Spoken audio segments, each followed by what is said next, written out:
Chapter 26, Grand Old Tyrants. The very first public statement that Abraham Lincoln made after being inaugurated as the 16th president was an ironclad defense of slavery. "I have no purpose, directly or indirectly, to interfere with the institution of slavery in the states where it exists. I believe I have no lawful right to do so, and I have no inclination to do so." He then quoted the Republican Party platform of 1860 that said essentially the same thing, pledged his support for the Fugitive Slave Clause of the Constitution with no mental reservations, and supported a proposed constitutional amendment, the Corwin Amendment, that would have prohibited the federal government from ever interfering with slavery. In fact, it was Lincoln who instructed William Seward to see that the Corwin Amendment made it through the U.S. Senate, which it did, and the House of Representatives as well. In the same speech, Lincoln promised a military invasion and bloodshed in any state that refused to collect the federal tariffs on imports, which had just been more than doubled 2 days before his inauguration. "There needs to be no bloodshed or violence, and there shall be none, unless it be forced upon the national authority," he continued. Thus, mere minutes after taking an oath to protect the constitutional liberties of American citizens, Abraham Lincoln threatened to orchestrate the murder of many of those same citizens. What on earth was he talking about? What would cause a president to wage war on his own citizens whose liberties he had just pledged to protect? Lincoln explained in the very next sentence, "The powers confided to me will be used to hold, occupy, and possess the property and places belonging to the government, and to collect the duties and imposts. But beyond what may be necessary for these objects, there will be no invasion, no using force against or among the people anywhere." He promised to murder American citizens over tax collection.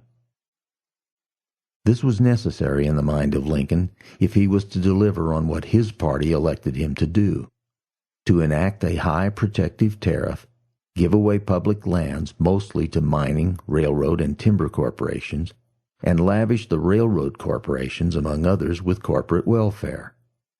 This was the old American system of Alexander Hamilton, which was endorsed for decades by Lincoln's Whig Party and finally the Republicans.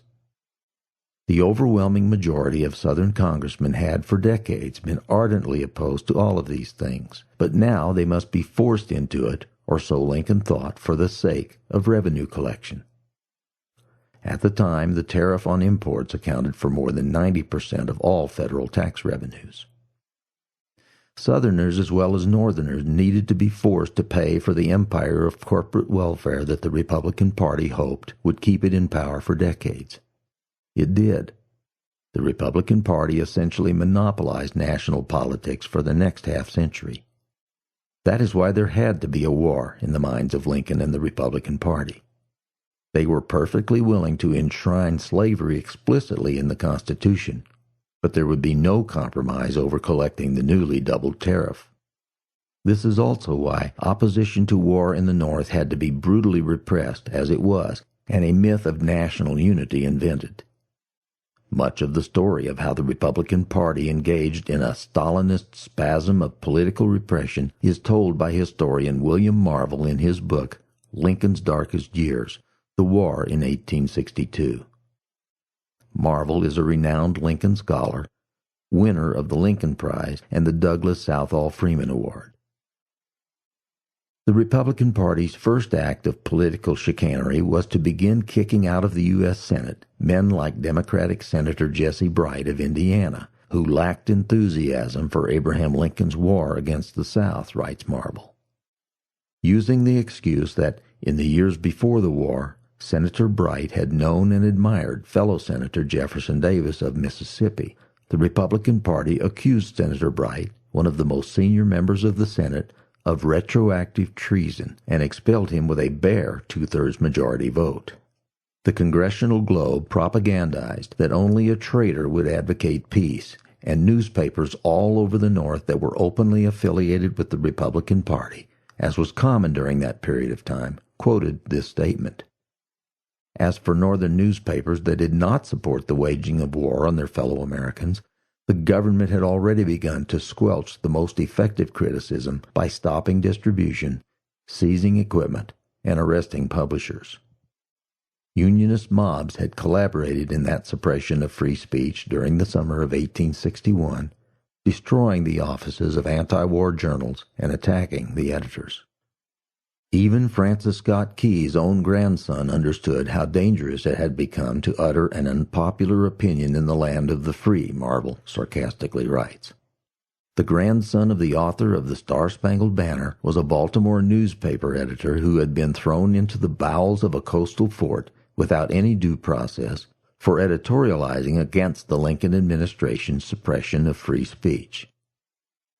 The party that dominated the United States Senate intended to formalize the concept that meaningful dissent to the political agenda of the Republican Party amounted to treason. After kicking Senator Bright out of office, the leaders of the grand old party then wished to end their day early in order to prepare for a grand party that had occupied Mary Lincoln's attention for some weeks. Marvel writes that White House employees quickly began calling Mrs. Lincoln the American Queen, who, according to one senator, appeared at the party looking like she was wearing a flower pot on her head. Many of the generals, admirals, Supreme Court justices, and foreign consuls who attended the party, writes Marvel, considered Lincoln to be a vulgar provincial, lacking in either sincerity or statesmanlike qualities. Without bothering to amend the Constitution, the Republican Party in 1861 invented a brand new definition of treason. Treason to Lincoln and the Republican Party meant opposition to them. This was very different from the actual definition of treason in Article 1, Section 3 of the U.S. Constitution. Treason against the United States shall consist only in levying war against them or in adhering to their enemies, giving them aid and comfort.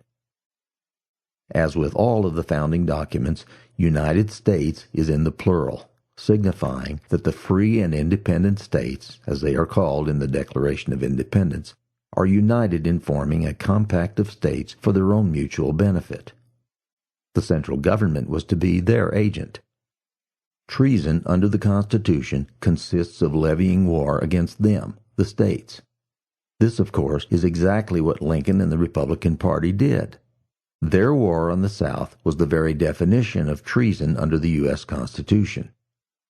Long before George Orwell's time, they distorted the meaning of the word to mean exactly the opposite of what the Founding Fathers intended it to mean.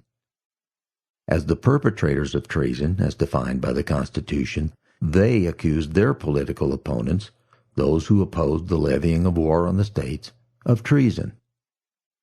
Marvel writes that on his very first day in office as Lincoln's Secretary of War, Edwin Stanton would exercise a cool, dictatorial demeanor as he commenced to enforce the new definition of treason. The U.S. government was failing to recruit enough soldiers for its war, despite the fact that it was offering enlistment bounties of as much as $415. Despite the totalitarian crackdown on northern anti-war newspapers, there was still pervasive verbal opposition to the war in northern cities. Consequently, Stanton unilaterally abolished that freedom of speech on August 8, 1862, writes Marvel. Having enacted a policy of military conscription, Stanton appointed a special judge advocate to deal with dissent and issued instructions for local and federal law officers to imprison anyone who may be engaged by act, speech, or writing in discouraging volunteer enlistments or in any way giving aid and comfort to the enemy. The vagueness of this order allowed the government to imprison anyone who said anything negative about Lincoln, the Republican Party, or their war on fellow citizens. With renewed vigor, writes Marvel, U.S. Marshals of predominantly Republican pedigree started rounding up malcontents, almost all of them Democrats, on the excuse that their vocal disagreement with presidential policies discouraged men from volunteering. Any northern newspaper writers who dared to criticize the grand old party were treated very roughly. In August of 1861, a mob of Granite State soldiers attacked the editors of a Democratic Concord, New Hampshire newspaper and destroyed their office. On August 14th, Dennis Mahoney, the Irish editor of the Dubuque Herald, was arrested by Iowa's U.S. Marshal H.M. Hoxie, a crony of Republican Governor Samuel Kirkwood. Mahoney had been preaching peace for months. In jail, Mahoney met David Sheward, his counterpart at the Constitution and Union of Fairfield, Iowa. These men joined in prison the editors of Illinois newspapers, some Illinois judges, and a few other celebrity dissidents for the long journey to Washington, where they were thrown into the old Capitol prison.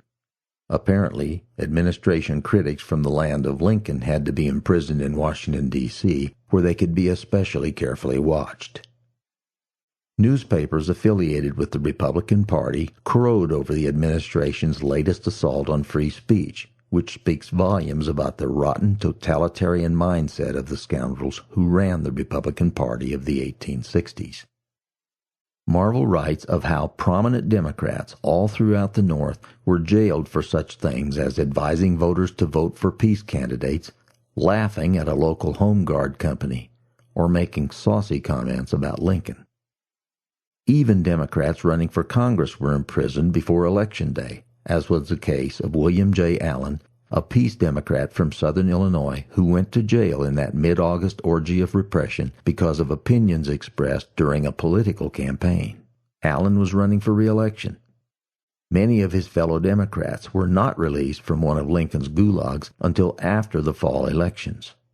Some of them languished in prison until they relinquished the right to sue their arresting officers for false imprisonment. Thousands of Northern citizens felt the hand of some sheriff or provost marshal clutching their shoulders, figuratively speaking, writes Marvel. Republican Party thugs were not above beatings and murder of Northern civilians who dissented from the grand old party line. A group of Republican volunteers in the town of Troy, Kansas, severely beat a citizen whose political observations they resented, said Marvel. Political animosity led to the murder of another man in southeastern Missouri. The local Republican Party-affiliated newspaper editorialized in favor of the murder, writing that the man had no right to be disloyal to the government by advocating peace, equating the Republican Party with government. The paper also named other local citizens who would make for acceptable targets. Such were the origins of the grand old party. All of this occurred in just the first few months of the war. During the next several years, hundreds of thousands of Northern men would be enslaved by conscription. Hundreds of thousands of European mercenaries would be paid to wage war on Americans from the southern states. Hundreds of opposition newspapers would be shut down. A dissenting member of Congress, Clement Vallandigham of Ohio, would be deported. Hundreds of draft protesters in New York City would be shot and killed in the streets by Union Army soldiers, and the entire Constitution would be ignored.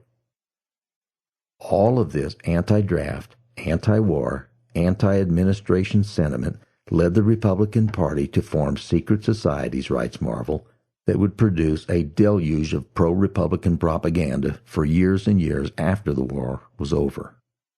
The Union League was one such society.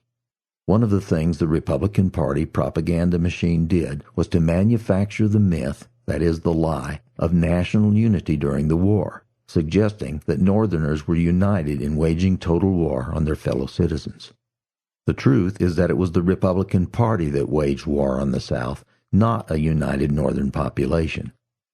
I have written elsewhere of how there was such a desertion crisis in the Union Army that entire regiments frequently deserted on the eve of battle. The myth of national unity is a grand old lie.